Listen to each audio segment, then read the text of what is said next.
Hi folks, this is to help you with your quiz. I had a question about clipping pads and it was a little bit of a time ago that we did it and there was a lot of things that I taught it that day, so I'm going to go over that particular aspect. So see the way this is a shape that's been drawn with the curve and then there's an image that's clipped in that. That is a clipping mask. I am going to demonstrate that right now. I am going to first release this so you can see here's my shape and here is my artwork. I put the shape over the artwork.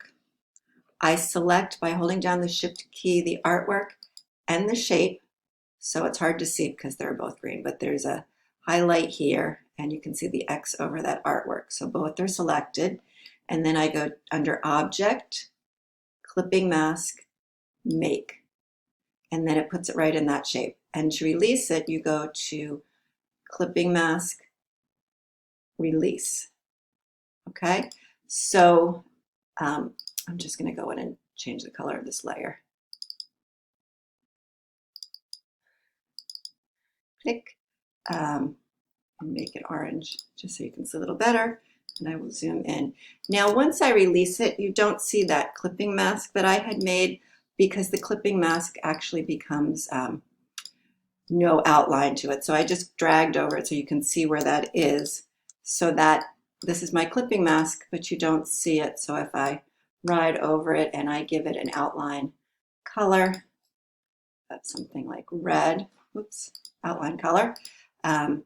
It would work if it was a fill too. So I can put it over top of my shape. I can go and use it to actually draw something specific that I want to silhouette. I'm doing it really roughly here, but you can see I can go and silhouette something.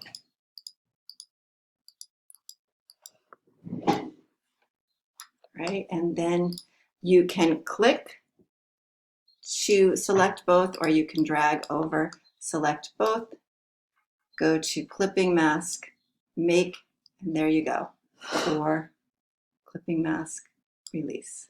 Okay,